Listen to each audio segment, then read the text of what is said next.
Yo, what's poppin' Pokepals? Rare Boy here, and I'm back with another impossible Pokemon challenge. Today we're going to find out if it's possible to beat Pokemon Silver using only a Munchlax. The reason why I chose Munchlax is because Snorlax is considered by competitive players to be the king of Gold, Silver, and Crystal. So it's going to be interesting to see if its pre-evolution can become Prince of the Gold, Silver, and Crystal era. Before we can even begin our challenge, we first need to edit Togepi's internal data so that it becomes Munchlax. I added its base stats, TM and HM compatibility, and level up moveset. For anyone wondering why I edit Togepi, it's because you don't normally run into a wild or trainer-owned Togepi during a normal playthrough of Pokemon Silver, which will make for the most authentic experience. Also, Munchlax's sprite will be edited over Togepi's in post, and since Togepi has a small sprite, it makes it easier for me to edit over. Now that Munchlax is in our game, let's review the rules of the run. The first rule is that I'm only allowed to use Munchlax in battle. I am allowed to capture other Pokemon for HM usage, but they cannot assist Munchlax by any other means. The second rule is that I'm not allowed to use items in battle. Held items such as leftovers are okay, but using items such as Hyper Potions are banned until the battle has ended. And finally, no glitches or exploits will be used to complete this game. It's just a normal playthrough of Pokemon Silver, but with the Munchlax. With the rules explained and our Munchlax in game, let's jump into some gameplay. The first thing that I do is pick up Munchlax from Professor Elm's lab. For this run, I replace Cyndaquil so our rival takes Totodile for no particular reason. I name our baby bear Prince. With Prince on the team, it's time to conquer the Johto region. On our way back from Mr. Pokemon's house, we encountered our rival for the first time, who we completely decimate with tackles. Obviously, it's still very early in the run, so this isn't an indicator of how easy or difficult this challenge will be. Our next battle is against Sage Master Lee, and it was a complete joke as we run through his team like a linebacker. With this victory, we gain access to the HM for Flash, which is a necessity should we make it to Mount Silver this run. Faulkner's match was just a repeat of our last two battles. With this victory, we gain access to Mudslap, which I'll be replacing Metronome with. While Metronome is a fun move, it's very unreliable. Would you guys be interested in seeing a Metronome-only run? Let me know in the comment section below. Bugsy was our first worthy opponent, as Kakuna could have poisoned us with Poison Sting, but we thankfully didn't get poisoned. Scyther was a quick two-shot with thanks to Screech, but without Screech, Scyther could have easily dealt some heavy damage to us. Our next rival fight was kind of comical.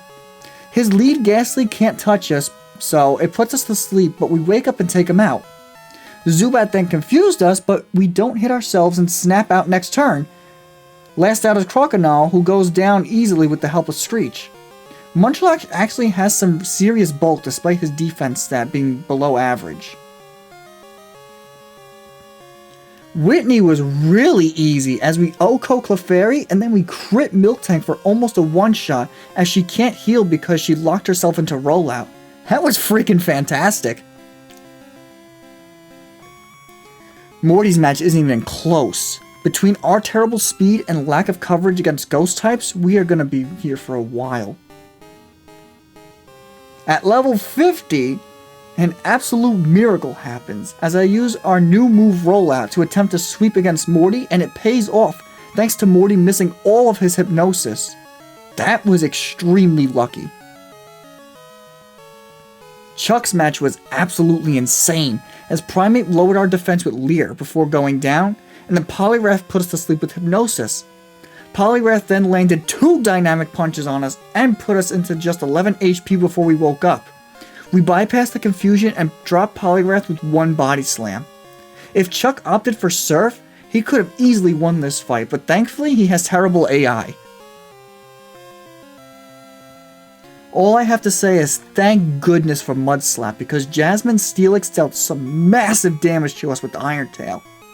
I don't think Paralysis would have made too much of a difference in this match since we're very slow to begin with, but it helps that we didn't get paralyzed. Despite being one of my favorite gym leaders, Price is not a very difficult opponent as we completely mop the floor with his team.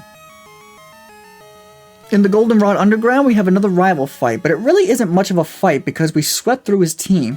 Can I be honest with you all? The whole rocket takeover of the radio tower is my least favorite side quest in all of Pokemon history. I don't know what it is, I just hate it. It's not difficult or anything, I just hate having to do it. In the comment section, let me know what your least favorite side quest is in Pokemon history. Anyways, Claire's fight was thankfully easy as we avoided her first Dragonair's Thunder Wave, and for her other two, our Quick Claw activated to take them out before they could even touch us. Last out was Kingdra, who hit us with a weak Dragon Breath before going down. Our final rival fight at the end of Victory Road was super easy thanks to picking up the TM for Earthquake, which is a move I don't get to use too often on this channel. It would have went a lot smoother if we didn't get fully paralyzed for like 15 turns, but we still won with plenty of health to spare. Here's a look at our stats and movesets just outside the Elite Four, and these are fantastic. Aside from our speed, which can be eradicated by Quick Claw, there's no doubt in my mind we're beating the Elite Four. It's just a matter of will we win at this level or not. First up in Elite Four is Will, and I've come to the conclusion that as long as our contender Pokemon has Shadow Ball, his team is a complete pushover as Prince decimates his team. I tried to steamroll through Koga's team with Rollout, but Venomoth outsped and poisoned us with Toxic. Koga then proceeded to stall us out with Minimize, Protect, and Double Teams to bring down poor Prince. Our slow speed is really coming to bite us here.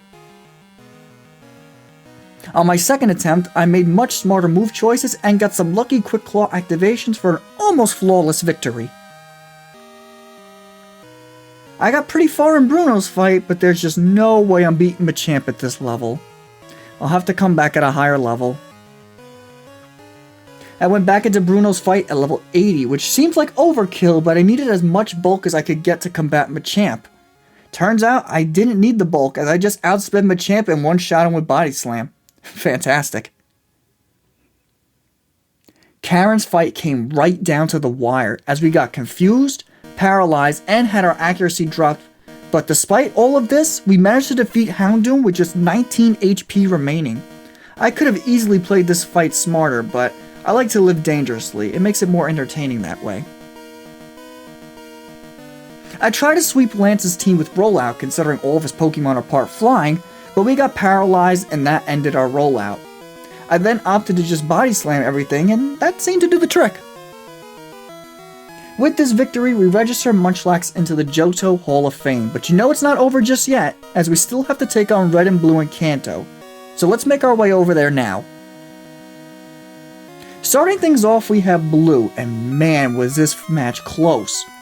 I started the fight off with Rollout to try and steamroll through this team, but thanks to Alakazam setting up a Reflect and Rhydon's resistance, we ran out of rollouts before Gyarados could go down. Speaking of Gyarados, we almost went down to Gyarados because we couldn't OHKO him with the Reflect up. Thankfully, the Sandstorm from Rhydon and the Reflect from Alakazam dissipate as we are able to take out Gyarados and Arcanine with one Body Slam each. If Blue actually attacked us instead of healing Gyarados, we would have actually lost this fight, which concerns me for Red's battle. It's Red time, and this battle starts off fantastic as Quick Claw activates on Pikachu and we OHKO him with Earthquake. Next out is Espeon, and Quick Claw once again activates and we OHKO him with a crit from Body Slam. Out next is Papa Snorlax, and our Body Slam does solid damage to him, but his retaliating Body Slam paralyzed us. We managed to take him down with our second Body Slam, but Venusaur comes in and sets up a Sun, which deals massive damage with Solar Beam before going down. Next out is Charizard, who finishes us off with the Sun-boosted Flamethrower. We have the firepower to win this fight, but we just don't have the bulk, so I'll get a few more levels and try again. I went back into the fight at level 95, and the luck I had in this match was almost unbelievable if I didn't record it. First off, we get the double Quick Claw activation on Pikachu and Espeon again, so we don't get charmed by Pikachu and Espeon can't set up a Reflect. Then for Snorlax, our Body Slam paralyzed him and he just went for Amnesia, so we took him out untouched. Next is Venusaur, who managed to set up a Sunny Day, but our Quick Claw activated next turn to take him out untouched.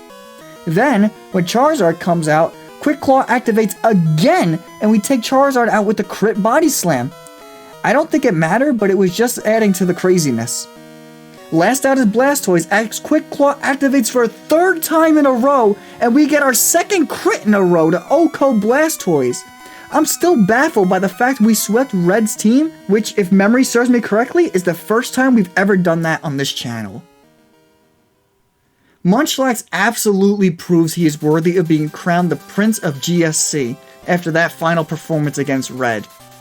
After a fun run like this though, it's time we try a challenging one by finding out if it's possible to beat Pokemon Ruby using only a Carbink. So if you don't want to miss that challenge, be sure to subscribe and stay tuned. Also, be sure to leave a like on this video if you enjoyed it, and in the comment section I want to know what your favorite part of today's run was. This has been your boy Rare Boy, and I'll catch you all in the next one. Peace! Red, white, and blue, yeah, I love this place. Excuse me, did you just watch this video? You must have if you made it this far into the video. And yet you haven't liked, commented, shared, or subscribed. The Rare Boy working very hard on these videos. Please do the man a favor.